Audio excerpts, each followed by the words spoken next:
नमस्कार, यो news 24 television बेलुका 8 बजेको न्यूज बुलेटिनमा स्वागत छ।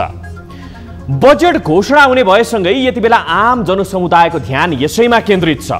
सरकारले जस्तो बजेट ल्याउँछ त्यसले अर्थतन्त्रको गति मात्रै होइन, आम नागरिकको दैनिकी समेत निर्धारण हुन्छ। पछिल्लो समय बढ्दो महँगी, अनियन्त्रित आयात, कमजोर विदेशी मुद्रा सञ्चिति, पुँजीगत खर्चमा सुस्तता, तरलता अभाव जस्ता अनेकन समस्याले मुलुक आक्रान्त छ। पसिना बगाएर रेमिट्यान्सको खोला बगाउँदा समेत मुलुकको अर्थतन्त्र उदो गतितर्फ लाग्दा निराशा आउनु स्वाभाविक नै हो। तर अब यो अवस्थाको क्रमभङ्गता आवश्यक छ। अर्थतन्त्रमा समस्या आउँछन् तर यसलाई समाधान गर्ने सूत्र पनि हुन्छन्। बहानाबाजी गर्दै एक अर्कोलाई दोषारोपण गरेर पानीमाथिको उभानो बन्ने गैर जिम्मेवारी प्रवृत्तिलाई अब नेपाली अर्थतन्त्रले थेग्नै सक्दैन। बजेटमा राम्रा कार्यक्रम आउँछन् त्यो अनौठो कुरा भएन, तर सबैभन्दा अहम सवाल यसको कार्यान्वयनमा छ। विगतमा राजनीतिक अस्थिरताको आडमा बजेटको फितलो कार्यान्वयन भयो। असम्भव कार्यक्रम समावेश गरिदा समेत कार्यान्वयन प्रभावकारी हुन सकेन। अब यो गल्ती दोहोर्याउनु हुँदैन। अबको गल्तीको मूल्य मुलुकले चुकाउनु पर्छ भन्ने तथ्य भुल्ने छुट कसैलाई पनि छैन। अब न्यूज बुलेटिनका हेडलाइन्स। बजेटमा समेटिने कार्यक्रमबारे आम चासो बढ्दै, अर्थतन्त्र पुनरुद्धार लगायतका आकर्षक कार्यक्रम समेट्ने सरकारको प्रतिबद्धता, कार्यान्वयन पक्षमा ध्यान दिन विज्ञको सुझाव। रोजगारी, रेमिटेन्स र निर्यात र उद्योग प्रवर्धन। एमाले अध्यक्ष ओलीलाई आगामी निर्वाचनबाट प्रधानमन्त्री बनेर देखाउन माओवादी अध्यक्ष दाहालको चुनौती, इन्धनमा गरिएको मूल्य वृद्धि तत्काल हटाउन सरकारलाई सुझाव। सहयोगमा प्रधानमन्त्री हुनुभयो, उहाँ एक्लै भएको छु भन्ने ठान्नु भएको छ, त्यो भ्रम हटाइदिनुहोस्। टेलिकमको फाइबर बिछ्याउने नाममा मेची राजमार्गको सडक क्षतिग्रस्त, सुस्त गतिमा काम गरिँदा सडकको अवस्था खराब बन्दै वर्षायाममा दुर्घटनाको जोखिम बढ्यो। फाइबर नेट ओछिसके पछाडि पनि खाल्डा जस्ता गति छोडिदिने कारणले गर्दाखेरि विश्वकप लक्ष्यलाई साकार बनाउन नेपाली टोली अमेरिकातर्फ, अमेरिका जानु नै सफलता रहेको क्यानको टिप्पणीमा कप्तान सन्दीपको असन्तुष्टि। महत्त्वपूर्ण अवसर यस अर्थमा छ कि हामीले एउटा विकसित देशका विकसित खेलाडीहरूसँग खेल्ने अवसर प्राप्त गरेका छौँ। र विश्वका 20 देशमा मंकीपक्सको संक्रमण फैलिसकेको विश्व स्वास्थ्य संगठनको तथ्याङ्क, पर्याप्त ध्यान नदिएकोले स्थिति खराब बन्न सक्ने चेतावनी।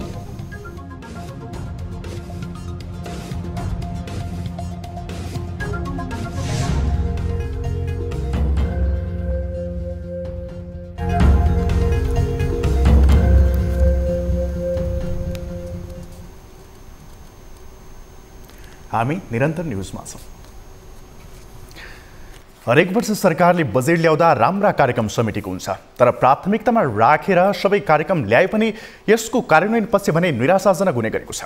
कागजमा आकर्षक देखिने कार्यक्रमको कार्यान्वयन पक्ष फितलो हुँदा यसले अपेक्षाकृत नतिजा दिन सक्दैनन्। यस वर्षको बजेटका लागि पनि थुप्रै यस्ता कार्यक्रम समेटिएको छ। अर्थतन्त्रको पुनरुत्थान, उत्पादकत्व वृद्धि जस्ता विषयलाई प्राथमिकता दिए पनि विगतको अनुभवका कारण यसको कार्यान्वयनमा अनेक प्रश्न उठिरहेको छ। एक रिपोर्ट। आर्थिक वर्ष 2079-80 का लागि सरकारले बजेट घोषणा गर्दैछ। पछिल्लो समय कोरोनाले थला पारेको अर्थतन्त्रलाई बजेटले सुधार गर्ने अपेक्षा गरिएको छ। मुलुकको अर्थतन्त्रको पुनरुत्थान, उत्पादन र उत्पादकत्व वृद्धिलाई प्राथमिकतामा राखेर सरकारले आर्थिक वर्ष 2079-80 को बजेट तर्जुमा गरेको छ। तर विज्ञहरूले भने सरकारले कृषि, पर्यटन, उद्योग, रोजगार, ऊर्जा जस्ता विषयवस्तुलाई मुख्य प्राथमिकतामा राखे मात्र बजेट प्रभावकारी हुने बताएका छन्।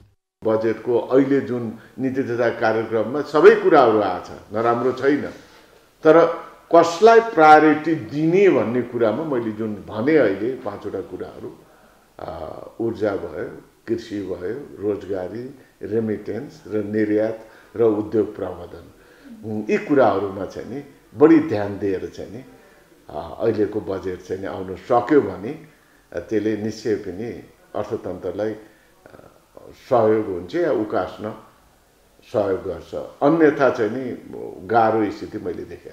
सरकारले ल्याउने बजेटले मुलुकको अर्थतन्त्रको आगामी दिशा निर्धारण गर्छ।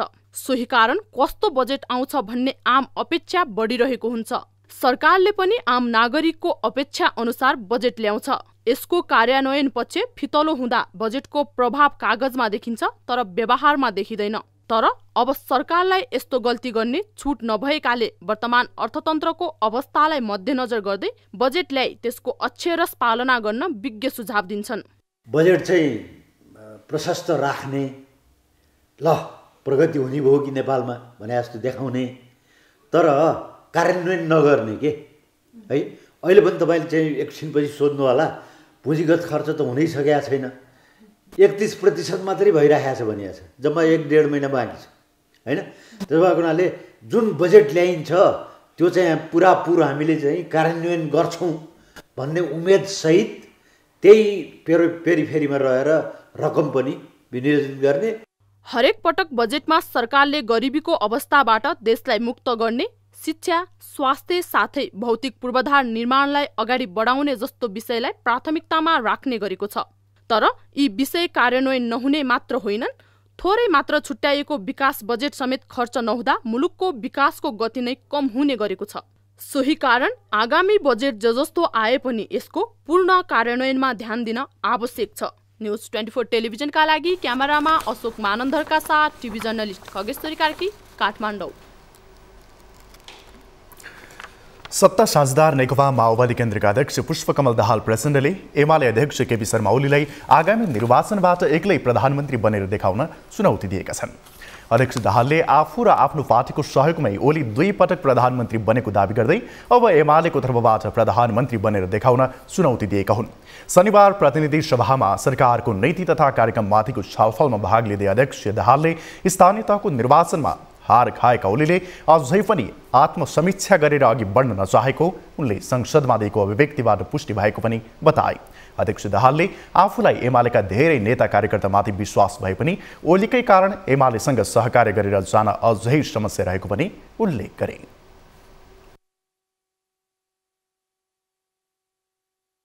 मैले त सोचेको थिएँ यतिका धेरै भइसक्यो, हाम्रो प्रतिपक्षी दलको नेता जसलाई मैले नै सहयोग गरेर माओवादी केन्द्रकै सहयोगमा प्रधानमन्त्री हुनुभयो, उहाँ एक्लै भएको छु भन्ने ठान्नु भएको छ भने त्यो भ्रम हटाइदिनुहोस्। तपाईँ एक्लै प्रधानमन्त्री हुनुभएकै छैन। पहिलोचोटि पनि माओवादी केन्द्रको तपाईँको भाषामा बैशाखी टेकेर हुनुभयो हो, दोस्रो पटक हाम्रो पनि भोट लिएर हुनुभयो हो। अब भएर देखाउनुहोस् त। अध्यक्ष दाहालले कर घटाएर भए पनि पेट्रोलियम पदार्थमा गरिएको मूल्यवृद्धि तत्काल हटाउन सरकारलाई सुझाव दिए। त्यसो गरिएन भने जनतामा असन्तुष्टि बढ्दै गएर आक्रोशमा परिणत हुने र त्यसले मुलुकमा झन गम्भीर सङ्कट पैदा हुने अध्यक्ष दाहालको भनाइ थियो। नेपाली कांग्रेसका वरिष्ठ नेता रामचन्द्र पौडेलले निजगढ अन्तर्राष्ट्रिय विमानस्थल नबनाउनु भन्ने सर्वोच्च अदालतको फैसलालाई अविवेकी निर्णयको संज्ञा दिएका छन्। वरिष्ठ नेता पौडेलले अदालतले गरेका कतिपय अविवेकी निर्णयले देश विकासमा अवरोध भएको र सर्वोच्च अदालतको निजगढ विमानस्थल सम्बन्धी निर्णय पनि त्यसकै नमुना भएको आरोप लगाए। उनले निजगढ विमानस्थल बनाउने कुरामा रोक लगाउने निर्णयमाथि अदालतले पुनरावलोकन गर्नुपर्ने बताए। निजगढ अन्तर्राष्ट्रिय विमानस्थलका लागि सरकारले अरबौं रुपैयाँ खर्च गरिसकेको र साथमा काठमाडौँलाई मधेससँग जोड्ने द्रुत मार्ग समेत बनिरहेको भन्दै निजगढ विमानस्थलको अर्को विकल्प नभएको जिकिर गरे। नेपालको विकासको सन्दर्भमा त्यसको मर्मलाई चाहिँ ख्याल नगरिकन, त्यहाँको धरातलीय यथार्थको अध्ययन नगरिकन एउटा निवेदनको भरमा वातावरण बिग्रन्छ भन्ने भरमा यत्रो राष्ट्रिय महत्त्वको योजनालाई त्यतिकै रोकिदिने निर्णय अदालतले गर्नु, यो अदालतको चाहिँ वास्तवमा विवेक सम्मत निर्णयको रूपमा मैले मान्न सक्दिनँ। वरिष्ठ नेता पौडेलले विमानस्थल बनाउने भनेको स्थानमा बाँकी रहेको जङ्गललाई जोगाउन सरकार सक्रिय रहनुपर्ने बताएका छन्। नेकपा एमालेका उपाध्यक्ष विष्णु पौडेलले सरकार सामु आगामी मङ्सिरभित्र समग्र प्रदेशको चुनाव सम्पन्न गरिसक्नुपर्ने अभिभारा रहेको बताएका छन्। शनिबार प्रतिनिधि सभा बैठकमा सरकारले प्रस्तुत गरेको आगामी आर्थिक वर्षको नीति तथा कार्यक्रममाथिको छलफलमा उनले यस्तो बताएका हुन्। उपाध्यक्ष पौडेलले वर्तमान सरकार चुनावी सरकार भएको उल्लेख गर्दै उसले आगामी मङ्सिरभित्र समग्र प्रदेशको चुनाव गरिसक्नुपर्ने संवैधानिक अभिभारा रहेको उल्लेख गरे। चुनावी सरकार भएकोले यो सरकारले भोलि आउने नयाँ सरकारलाई आर्थिक बोझ थप्ने र पपुलिस्ट हुने खालको बजेट ल्याउन नमिलेतर्फ सचेत गराए। उपाध्यक्ष पौडेलले चुनावी सरकार हो भन्ने हेक्का राखेर मुलुकको संवैधानिक र कानुनी सीमाभित्र बसेर बजेट ल्याउन सरकारलाई सचेत गराए।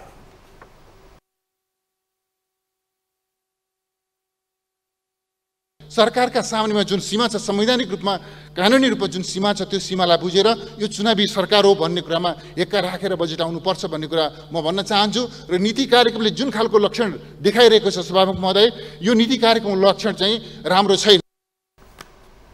उपाध्यक्ष पौडेलले सरकारले प्रस्तुत गरेको आगामी आर्थिक वर्षको नीति तथा कार्यक्रम नेपालको इतिहासमै सबैभन्दा कमजोर रहेको समेत टिप्पणी गरे। उनले सरकारको नीति तथा कार्यक्रम गठबन्धन सरकार जस्तै दिशाहीन, उद्देश्यहीन, गन्तव्यहीन, मुलुकको समस्या नचिनेको र समाधान दिन पनि नसक्ने जिकिर समेत गरे। नेकपा माओवादी केन्द्रका नेता गिरिराजमणि पोखरेलले लिफुले कालापानीको नक्सा समितिको पुस्तक सार्वजनिक गर्न तत्कालीन प्रधानमन्त्री केपी शर्मा ओलीले रोक लगाएको आरोप लगाएका छन्। तत्कालीन शिक्षा मन्त्री समेत रहेका नेता पोखरेलले सरकारको नीति तथा कार्यक्रमबारे संसदमा ओलीले राष्ट्रियताका कुरा गरे पनि उनले नै आफू प्रधानमन्त्री रहेकै बेला सो पुस्तक सार्वजनिक गर्न रोक लगाएको बताएका हुन्। शनिबार प्रतिनिधि सभा बैठकमा सरकारको नीति तथा कार्यक्रममाथिको छलफलमा भाग लिँदै उनले यसै कारण ओली पनि राष्ट्रियताको सवालमा कटघरामै रहनु भएको तर्क गरे। सरकारले प्रस्तुत गरेको नीति तथा कार्यक्रममा लिपुलेक, लिम्पियाधुरा र कालापानीको सवाललाई छोडेको भन्दै नेता पोखरेलले असन्तुष्टि समेत व्यक्त गरे। राष्ट्रिय भावनालाई ध्यान दिँदा नीति कार्यक्रमले लिम्पियाधुरा, लिपुरे र कालापानीको सवाललाई छोडेको छ। यसमा खुट्टा नकमाउनुस्। चीनलाई सशङ्कित गराएर र नेपाललाई अमेरिकी कित्तामा लगेर नेपालको राष्ट्रिय हित हुँदैन। प्रमुख संयुक्त राज्य अमेरिकाको चाँडै हुने भ्रमणप्रति अहिलेदेखि नै सचेत हुन जरुरी छ। मिलेनियम च्यालेन्ज कर्पोरेसनसँगको अनुदान सम्झौता अघि बढेको कुरा उल्लेख छ।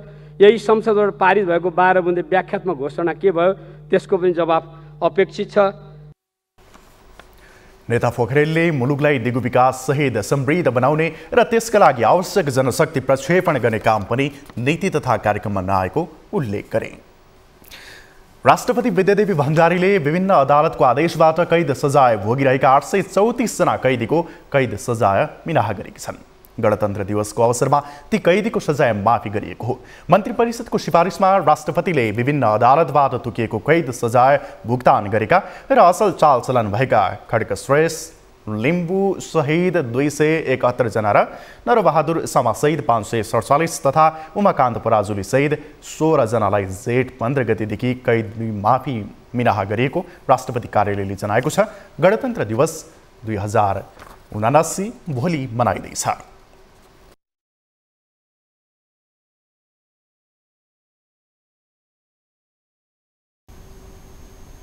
हामी निरन्तर न्युजमा छौं।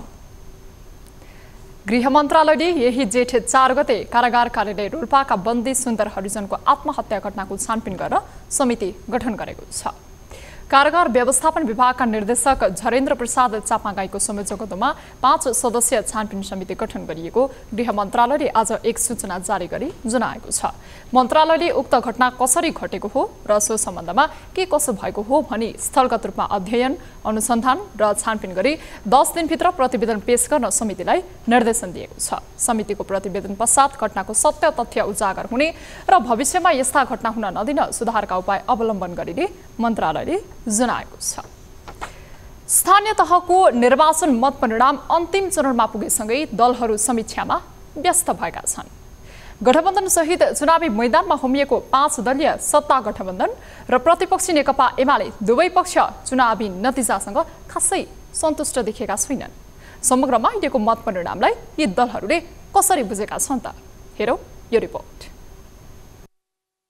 स्थानीय निर्वाचनको मत परिणामले यति बेला सबैको ध्यान केन्द्रित गरेको छ। हुन त केही दिन अघिदेखि नै निर्वाचन परिणामको दिशा लगभग देखिएको थियो।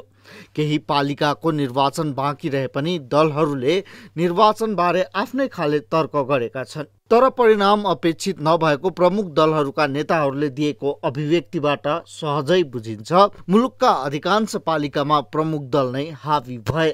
500 भन्दा बढीमा सत्ता गठबन्धनले जित हात पारेको छ।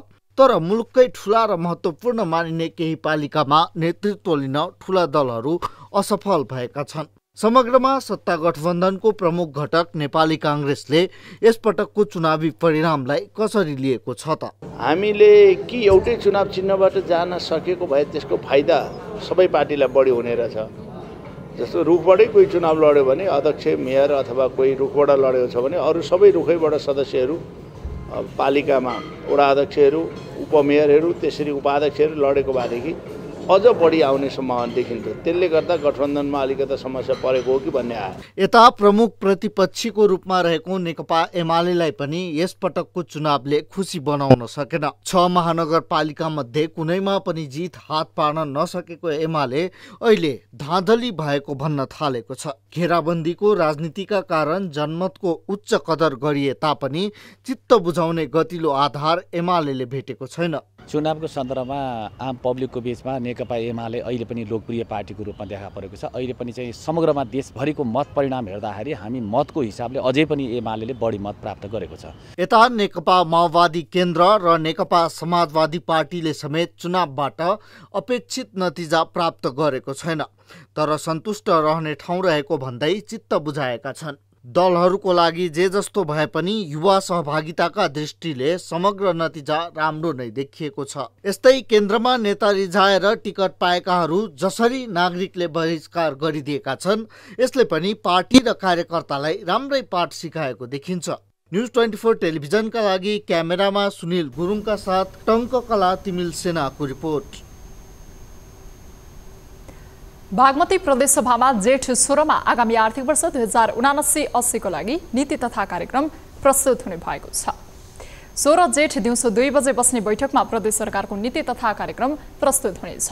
शुक्रबारदेखि सुरु भएको प्रदेशसभाको 10औं अधिवेशन अन्तर्गत शनिबारको बैठकमा सरकारको आगामी आर्थिक वर्ष 2079-80 को विनियोजन विधेयक 2079 को सिद्धान्त र प्राथमिकतामाथि छलफल भएको थियो। उक्त बैठकमा दलगत रूपमा सांसदहरूले सरकारले ल्याएको विनियोजन विधेयकमाथि आफ्नो धारणा राखेका थिए भने छलफलमा उठेका प्रश्नहरूको प्रदेश सरकारका आर्थिक मामिला तथा योजना मन्त्री शालिग्राम जमरकटेले जवाफ दिएका थिए। उनले सरकारको बजेटले जनतालाई सम्बोधन गर्ने र कार्यान्वयन हुने प्रकृतिको नीति तथा कार्यक्रम ल्याउन सरकार सक्रिय रहेको बताएका छन्। न्युजहरू अझै बाँकी नै छन्, अहिलेलाई ब्रेक।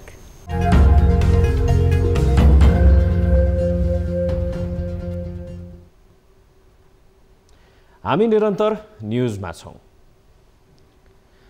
नेपाल टेलिकमको कारण झापादेखि पहाडी जिल्ला जोड्ने मेची राजमार्ग क्षतिग्रस्त भएको छ। टेलिकमले सडकको नालामा फाइबर बिछ्याउने काममा ढिलासुस्ती गर्दा फाइबर यस्तो अवस्था आएको बताइएको छ। सडक छेउमा नाला खनेको टेलिकमले लामो समयसम्म काम पूरा नगर्दा राजमार्ग नै क्षत विक्षत बनेको छ भने बर्खासँगै सडक दुर्घटनाको जोखिम समेत यति बेला बढेको छ। एक रिपोर्ट। नेपाल टेलिकम र सडक विभाग बीच गत आर्थिक वर्षमा फाइबर बिछ्याउने सम्बन्धी सम्झौता भयो। सोही अनुसार झापादेखि पहाडी जिल्ला जोड्ने मेची राजमार्गमा नाला समेत खनियो, तर फाइबर बिछ्याउने काम कछुवाको गतिमा अघि बढ्यो। फाइबर बिछ्याउन जथाभावी सडक खनेर अलपत्र छोड्ने र काम सम्पन्न भएको क्षेत्रमा समेत खाल्डा खुल्डी नपुर्नाले राजमार्ग नै जीर्ण बन्न थालेको छ। मर्मत सम्मार्ग चाहिँ सधैँभरि अभाव रहने, तीमाथि अहिले यो फाइबर नेट बिछ्याउने कारणले गर्दाखेरि चाहिँ खाल्डा खुल्डी छोडिदिने र आफूले फाइबर नेट ओछ्याइसके पछाडि पनि खाल्डा जस्ताको जस्तै छोडिदिने कारणले गर्दाखेरि अत्याधिक दुर्घटना बढेको छ। साथै सडक अतिक्रमण पनि अलि धेरै नै बढेको छ। सडक साँघुरो छ, पैदल यात्रीहरूले त हिँड्नलाई निकै मुस्किलै परेको तपाईँहरूले देखिहाल्नुहुन्छ। फाइबर बिछ्याउने जिम्मा लिएको कम्पनीको लापरवाही तथा टेलिकमको बेवास्ताले अहिले मेची राजमार्ग क्षत विक्षत मात्र भएको छैन, बर्खा नजिकिँदै जाँदा सडक दुर्घटनाको जोखिम समेत बढाएको छ। जीर्ण जस्तै बनेको सडकमा सवारी हाँक्नै मुस्किल भइरहेको सवारी चालकहरूको गुनासो छ। गाडीलाई चाहिँ अब टर्निङमा स्लो गर्नु बित्तिकै पछाडिको ब्याक गाडीलाई ठोकिने सम्भावना पनि छ एउटा। अर्को तपाईँको गाडीले अब त्यहाँ स्लो हुने बित्तिकै गाडी 1 नम्बर लाउनु छ, त्यही माथि प्लस अब यहाँदेखि तपाईँको झापासम्म त्यस्तो बाटो छ, लगभग आधी घन्टा 1 घन्टाको डिफेन्स पर्छ क्या यो बाटोले गर्दा। र यो बाटो तत्कालीन सडक विभागले बनाउनु पर्ने आवश्यकता देख्छु म। फाइबर बिछ्याउँदा मापदण्ड अनुसार काम गर्ने गरी टेलिकम तथा फाइबर कम्पनीले लिखित सम्झौता गरेको भए पनि सो पालना नभएको सडक डिभिजनको आरोप छ। मनपरी रूपमा राजमार्ग छेउमा नाला खनिँदा सडक नै छेदविच्छेद भएको हुँदा सडक मर्मतका फाइबर कम्पनीबाट रकम असुल गरी काम थाल्ने डिभिजन कार्यालय इलामले जनाएको छ। पिरियोडिक हामी 5-6 वर्षमा एकचोटि गर्छौँ र त्यो चाहिँ 5-6 वर्षसम्म चल्छ। जुन हामीले रिसिलिङको काम अहिले मेची हाइवेमा गरिरहेको छौँ ती कामहरू अब 4-5 वर्षसम्म हामी गर्दैनौँ। तर जुन पटोल्सहरू छ, सानो मेन्टेनेन्सका कामहरू छन्, त्यो चाहिँ रिकरेन्टबाट हामी हरेक वर्ष लगभग 2-3 चोटि नै मेन्टेन गर्छौँ। ती साना खाल्डाहरू चाहिँ पानी परिसकेपछि देखिन्छन्, त्यसलाई चाहिँ हामीले वर्षैपछि मेन्टेनेन्स गर्छौँ। यो प्रवृत्ति सो क्षेत्रमा मात्रै छैन, अन्य क्षेत्रमा समेत फाइबर बिछ्याउने लगायतको बहानामा सडकमा अवरोध ल्याउने काम भइरहेको छ। यसले एकातर्फ सडक जीर्ण बन्दै गएको छ भने अर्कोतर्फ बर्खा सुरु भएसँगै सवारी दुर्घटनाको जोखिम समेत बढाएको छ। तसर्थ समयमै सडक मर्मत गर्नेतर्फ सडक डिभिजन तथा अन्य सरकारवाला सबै निकायको ध्यान जान जरुरी छ। न्युज 24 टेलिभिजनका लागि इलामबाट टिभी जर्नलिस्ट विनय तिमल सिन्हाको रिपोर्ट।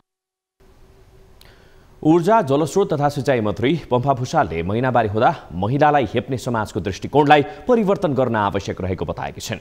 शनिबार महिनावारी स्वच्छता दिवसका अवसरमा आयोजित कार्यक्रमलाई सम्बोधन गर्दै मन्त्री भुषालले महिनावारी हुनु भनेको महिला भएको परिपक्वताको टुङ्गो लागेको बताएकी हुन्।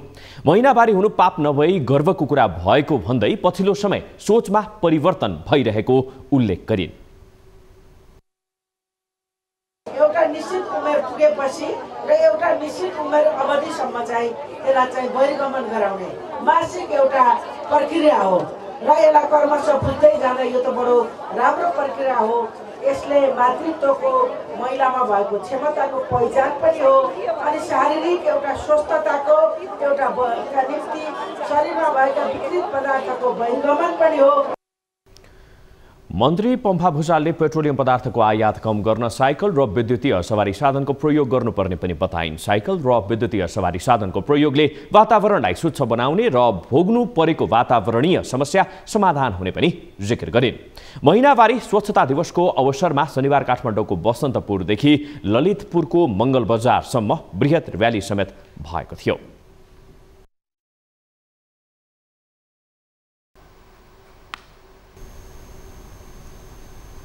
हामी निरन्तर न्युजमा छौं। रूपन्देहीमा 11 पालिका प्रमुखहरूले पुनः सोही पदमा दोहोरिने आकांक्षा राख्दै उम्मेदवारी दिएका थिए, तर 10 पालिकाका पुराना प्रमुखहरूको कामलाई मतदाताले चित्त बुझाएनन्। फलस्वरूप उनीहरूले पराजय बेहोर्नु पर्यो। एकजना मात्रै दोहोरिने मौका पाए, कतिपयले दल बदलेर उम्मेदवारी दिन समेत सफल हुन सकेनन्। रूपन्देहीको मत परिणामले अब नागरिकमा नाम होइन काम हेर्ने र हाम्रो होइन राम्रो छाने चेत आइसकेको संकेत दिएको छ। एक रिपोर्ट। रूपन्देहीमा 16 स्थानीय तह छन्, जसमध्ये यसअघि जितेका 11वटा पालिकाका प्रमुखहरू पुनः दोहोरिने चाहना राख्दै स्थानीय निर्वाचन 2079 मा उम्मेद्वार बनेका थिए। तर 10 जनाले पराजय भोग्दा 1 जना भने विजयी हुन सफल भएका छन्। नेपाली कांग्रेसबाट उम्मेद्वार बनेका जिल्लाको मायादेवी गाउँपालिका अध्यक्ष ध्रुवनारायण चौधरी दोहोरिएका छन्। उनले 5386 मत ल्याएर विजयी हुँदा निकटतम प्रतिस्पर्धी लोसपाका राम अधारे अहिरले 4988 मत ल्याएका थिए।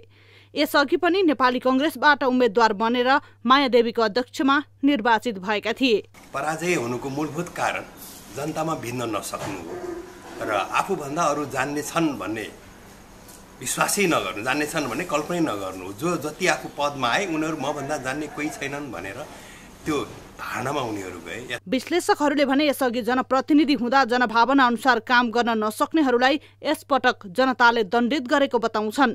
धेरैले आफ्नै लागि मात्र लाभ हेरेको र जनताको चाहना अनुसार काम गर्न नसकेको तथा पालिकामा सुशासन कायम गर्न चुकेका कारण पनि फेरि पालिकामा मतदाताले दोहोर्याउन चाहेनन्। दोस्रो तेस्रो वर्षदेखि कोभिडले अप्ठ्यारो गाह्रो पनि र यसका बावजुद पनि मायादेवी गाउँपालिकाको हामीले जग बसाल्ने काम सुरुवाती गरेका छौँ जग बसाल्ने क्रममा चाहिँ अब हामीले आउने दिनहरूमा फेरि चाहिँ जनताले जनादेश दिएको छ। जनअपेक्षा अनुसार काम गर्न नसके मतदाताले फेरि अवसर दिँदैनन् भन्ने यस पटकको स्थानीय निर्वाचनले रूपन्देहीमा प्रमाणित गरेको छ। त्यसैले निर्वाचित जनप्रतिनिधिले आम नागरिकको भावना बुझेर आफ्ना पालिकाको विकासमा लाग्नुपर्छ। होइन भने फेरि 5 वर्षपछि हुने निर्वाचनमा नागरिकमा फेरि कुर्सीबाट पछारिने हैसियत रहेको हेक्का राख्नुपर्छ। न्युज 24 टेलिभिजनको लागि रूपन्देहीबाट टिभी जर्नलिस्ट प्रकाश न्यौपानेको रिपोर्ट। पूर्वी नवलपरासीको हरकपुरमा स्थानीय थारू समुदायको संस्कृति प्रवर्धनसँगै पर्यटन विकासको उद्देश्यले सांस्कृतिक गाउँ सञ्चालनमा आएको छ। गाउँमा थारू समुदायको कला संस्कृति झल्किने विभिन्न सामग्रीहरू राखिनुका साथै प्राचीन नृत्यहरू समेत प्रस्तुत गरिने हुनाले पर्यटक आकर्षित हुन्छन्। गाउँको स्थापनाले स्थानीयले सिप अनुसारको रोजगारी समेत पाएका छन्। एक रिपोर्ट। नवलपरासी पूर्व नवलपुरको हरकपुरका स्थानीय महिलाहरूले गाउँमा नै रोजगारी पाएपछि उत्साहित भएका छन्। स्थानीय थारू समुदायको कला, संस्कृति, साहित्य, वेशभूषा लगायतको प्रवर्धनका लागि स्थापना गरिएको उन्नति कल्चरल भिलेजबाट 35 जनाले प्रत्यक्ष र अप्रत्यक्ष रूपमा रोजगारी पाएका छन्। ती मध्ये एक हुन् पूर्वी नवलपरासी हरकपुरकी सुन्दर कुमार चौधरी। चौधरीले छोटो तालिम प्राप्त गरेर अहिले माटोको भाँडा बनाई जीविकोपार्जन गर्दै आएकी छन्। सिक्ने सिकिराखौँ, अझै हाम्रो तालिम पनि भइराख। त्यस्तिकै त उत्तिकै अझैसम्म आएन, त्यही पनि बिस्तारै बिस्तारै उत्तिखेर त आउँदैन, यो त समय त लाग्छ। अनि सरहरू पनि आउनुहुन्छ सिकाउँदै हुनुहुन्छ, गरिराखौँ काम। गैंडाकोट नगरपालिका 11 हरकपुरमा रहेको उक्त सांस्कृतिक गाउँमा थारू समुदायका पहिचान झल्कने पुराना संस्कृतिलाई जीवन्त बनाइएको छ। यहाँ थारू समुदायको संस्कृतिमा रमाउनका लागि भनेर स्थानीयसँगै छिमेकी जिल्ला र विदेशी पर्यटक समेत आउने गरेका छन्। टाढा टाढाबाट अथवा यहाँको स्थानीय भिजिटरहरू आउनुहुन्छ, उहाँहरूलाई चाहिँ मैले गाइड गरेर उहाँहरू यहाँको उन्नति कल्चरल भिलेजको बारेमा उहाँहरूलाई सबै कुरा डिटेल्स रूपमा भन्छु। र हामीसँग ब्याङ्केट हल रहेको छ जहाँ 150 जनासम्म त्यहाँ चाहिँ मिटिङहरू, गोष्ठीहरू, सेमिनारहरू गर्न सक्नुहुनेछ। यहाँ कोरिएका चित्र मार्फत थारू जातिका विभिन्न मेला, महोत्सव र पर्वबारे जानकारी गराइएको छ। यसको सञ्चालनले विशेष गरी महिलाहरूले रोजगारीको अवसर पाएका छन्। स्थानीय स्तरमा के स्रोत साधनहरू छ हैन, एउटा माटोको सम्भावना देखेर हामीले माटोको भाँडाहरू बनायौँ भने अब हामीले चाहिँ बाँसको सम्भावना देखिरहेका छौँ। जस्तो अर्को कुरा भनेको स्थानीय स्तरमा पाइने चाहिँ नेचुरल फाइबर भन्छ, जुन चाहिँ लोक्ता भन्छ, मकैको खोस्टाहरूबाट पनि बनाउन सकिन्छ, इलाफेन्ट घाँस भन्छ, र यिनीहरूबाट पनि के बनाउन सकिन्छ हामीले। जस्तो चकटीहरू बनाउन सकिन्छ होइन, अरू बास्केटहरू बनाउन सकिन्छ भने हामीले त्यसको अध्ययन अनुसन्धान पनि गरिरहेको छौँ। यस सांस्कृतिक गाउँले थारू संस्कृतिको संरक्षण र प्रवर्धन त गरेको छ नै, स्थानीयको जीवनस्तर उकास्न समेत मद्दत गरेको छ। यसरी हरेक ठाउँको संस्कृतिको विशेषता अनुसार पर्यटकलाई आकर्षण गर्ने गतिविधि गर्न सके यसले मुलुककै आर्थिक विकासमा टेवा पुग्ने देखिन्छ। न्युज 24 टेलिभिजनका लागि नवलपरासीबाट टिभी जर्नलिस्ट नारायण सुवेदीको रिपोर्ट। सरकारले पेश गरेको आर्थिक नीति तथा कार्यक्रम 2079-80 संसदबाट पारित भएको छ। शनिबार बसेको प्रतिनिधि सभाको बैठकले कार्यक्रम पारित गरेको हो। सभामुख अग्निप्रसाद सापकोटाले कार्यक्रम बहुमतले पारित गरेको घोषणा गरेका हुन्। बैठकमा प्रधानमन्त्री शेरबहादुर देउवाले सांसदहरूले उठाएका प्रश्नहरूको जवाफ दिएका थिए। सोक्रमा प्रधानमन्त्री शेरबहादुर देउवाले नेपाली भूमिको रक्षा गर्न सरकार प्रतिबद्ध रहेको बताएका छन्। प्रधानमन्त्री देउवाले लिम्पियाधुरा, लिपुलेक र कालापानी नेपाली भूमि हो भन्ने कुरामा सरकार प्रष्ट रहेको उल्लेख गर्दै भूमि सम्बन्धी विषयमा कुनै समस्या भए कूटनीतिक पहलबाट समाधान गर्ने मान्यतामा सरकार रहेको पनि स्पष्ट पारेका छन्। सरकारको नीति तथा कार्यक्रममाथिको छलफलमा प्रमुख प्रतिपक्षी दल एमालेका अध्यक्ष केपी शर्मा ओलीले प्रधानमन्त्री देउवालाई सो भूमिबारे प्रष्ट धारणा राख्न आग्रह गरेका थिए।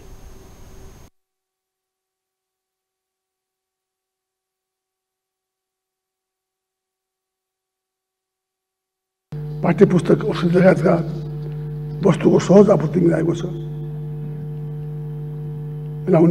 आपूर्ति मिलाउने छ। बजारको सघन अनुगमन गरी कालोबजारी, कृत्रिम अभाव सिर्जना गरी मूल्य वृद्धि गर्ने जमाखोरी प्रवृत्तिलाई प्रभावकारी नियन्त्रण गर्नेछ।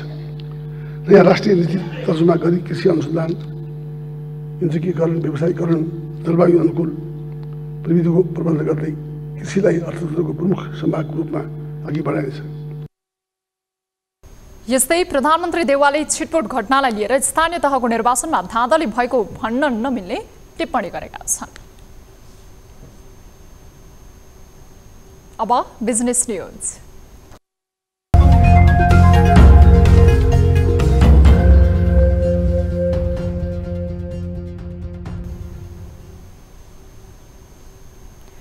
पछिल्लो समय प्लास्टिक जन्य सामग्रीको प्रयोग व्यापक हुँदै गएको छ। प्रयोग गर्न सहज, सस्तो र टिकाउ हुने भएकोले पनि प्लास्टिकबाट बनेका सामग्रीप्रति आकर्षण बढेको छ। अझ प्लास्टिकबाट बनेका सामग्रीलाई पुनः प्रयोग गर्न पाउने सुविधा हुने भएकोले यसलाई उपयोगी मान्ने गरिएको छ। यही सन्देश दिँदै बजार प्रवर्धनका लागि प्रदर्शनीको आयोजना समेत गर्न लागि छ। एक रिपोर्ट।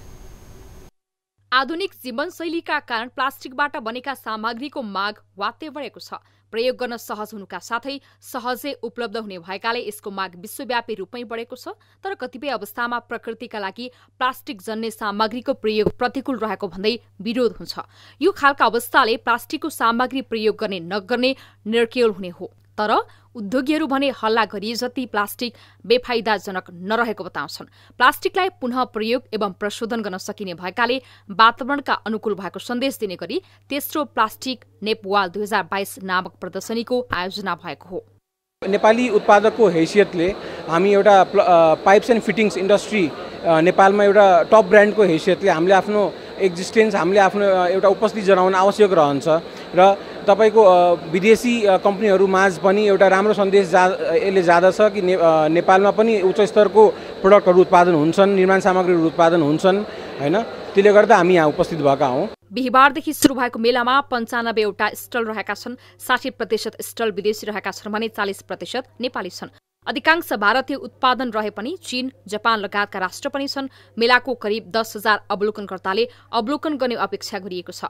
प्रदर्शनीले प्लास्टिकको सामग्रीबारे परेको भ्रम चिर्नुका साथै उत्पादनको प्रवर्धन गर्ने अपेक्षा गरिएको छ। तर राज्यको नीति प्लास्टिक जन्य उत्पादनलाई सहयोग पुग्ने नभएको उद्योगीहरूको गुनासो छ। र मेटेरियलमा हामी 10% ड्युटी छ भने त्यही कुराको फिनिश गुडमा यहाँ सुविधामा पनि प्रोजेक्ट्समा आउँछ 1% या 3-4% ड्युटीमा। त्यसले गर्दाखेरि यहाँको उद्योगहरूले आफ्नो क्यापेसिटीमा चलाउन या बजारलाई जब सेल्फ सफिसियन्ट हुँदा पनि बाहिरबाट मगाउन अरू कुरा यावत कुराहरूमा यस्ता कुरामा पनि सरकारले ध्यान दिएर यसमा पोलिसी म्याटर्समा कसरी लोकल उद्योगहरूलाई हामीले अलिकति बढावा दिने हो, त्यसमा सपोर्ट गर्ने हो, त्यसको लागि पनि अलिकति ध्यान आकर्षण गर्नलाई पनि हामी राम्रो यहाँ नेपालमा राम्रो प्रडक्ट छौँ। तर प्रब्लम्सहरू यो छ।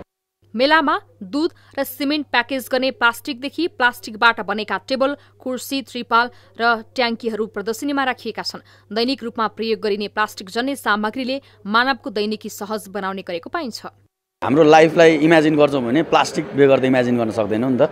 त्यही कुरालाई नजिकबाट हेर्नको लागि र आज नेपालमा के कुराहरू चाहिँ प्लास्टिकबाट बनिरहेको रहेछ भन्ने कुराको डेभलपमेन्ट लाई देखाउने र एउटा अवेरनेस क्रिएट गर्ने चाहिँ मेन यसको उद्देश्य हो। नेपाल, भारत लगायतका राष्ट्रमा प्लास्टिक जन्य सामग्रीको मेला बारम्बार हुने गरेको छ।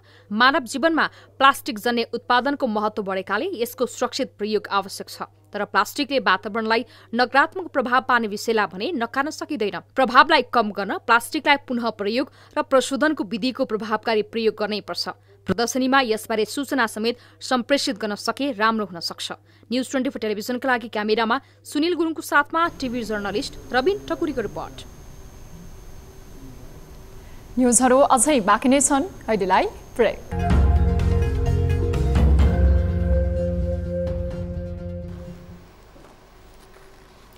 हामी निरन्तर न्युजमा छौँ।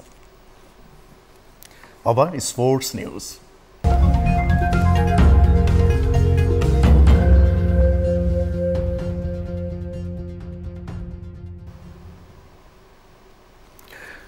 नेपाली क्रिकेट टोलीले डिभिजन स्तरको क्रिकेट खेल्न थालेदेखि विश्वको धेरै मुलुक भ्रमण गरिसकेको छ। तर अमेरिका भने पहिलोपटक जाँदैछ।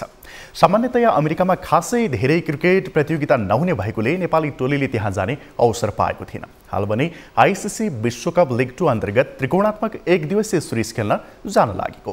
क्रिकेट टोली पहिलोपटक अमेरिका जान लागेको भन्दै क्रिकेट सङ्घका पदाधिकारी र खेलकुद मन्त्रीले यसमा ठूलो नै सफलता देखेका छन्। तर खेलाडी भने नतिजापछि मात्रै उत्साहित हुनुपर्ने बताउँछन्।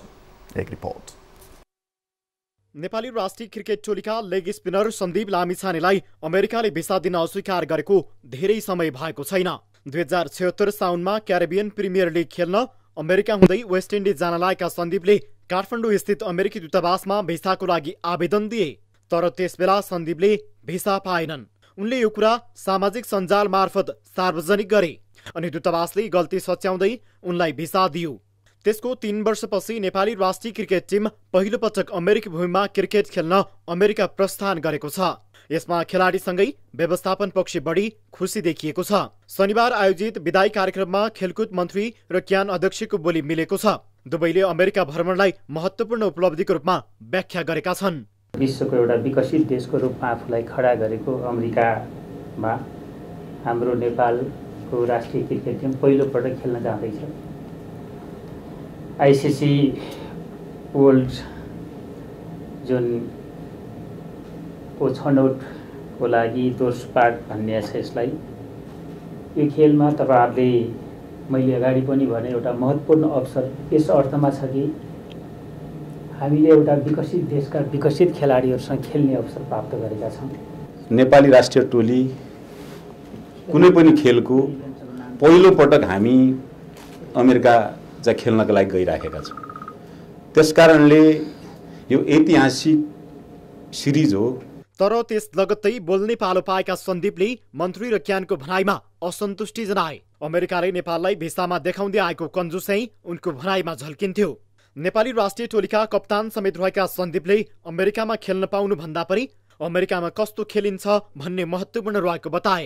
सबैजनाले भने जस्तै अमेरिकामा हामी गइरहेको छौँ, एउटा ठुलो उपलब्धि हो भन्ने चाहिँ सबैको एउटा भनाइ छ। तर सायद म चाहिँ त्योभन्दा पनि टाढाको एउटा सोच राख्ने मान्छे हो।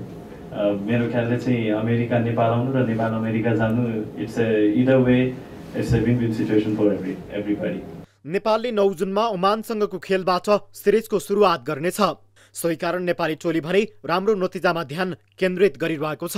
Overall I think we have put a great foundation and I'm confident that right now Nepal is in ODI status and we'll never go backward. It's only the forward that we are going to go.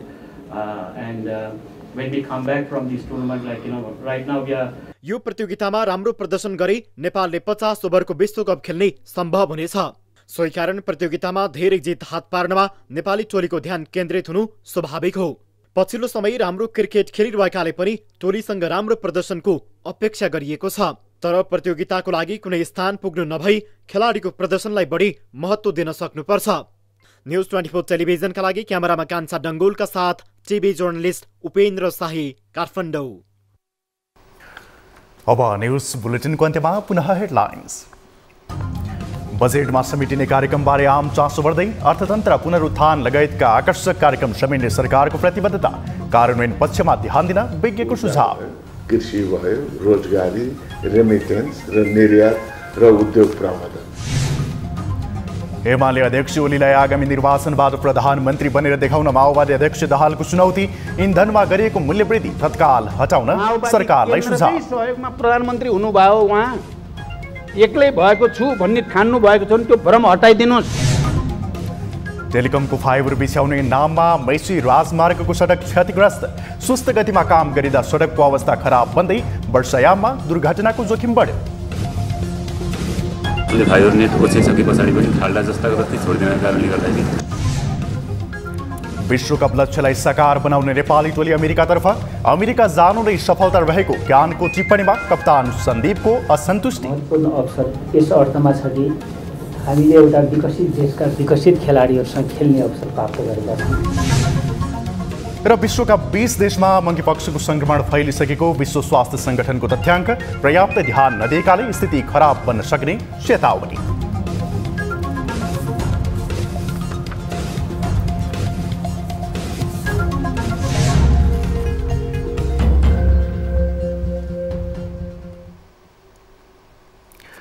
बेलुका 8 बजेको news bulletin अहिलेलाई यति नै। जाँदा जाँदै ताली र गालीका लागि हामीले सोधेको प्रश्न, कालापानी, लिपुलेक र लिम्पियाधुरा क्षेत्र भारतको कब्जाबाट फिर्ता लिन सरकारले पहल नगरेको भन्ने एमाले अध्यक्ष केपी ओलीको आरोप सही छ भन्नेले तालीमा र छैन भन्नेले गालीमा भोट गर्नुहोला। हाम्रो पात्रको एममा गएर ताली र गालीका लागि भोट गर्न सक्नुहुनेछ।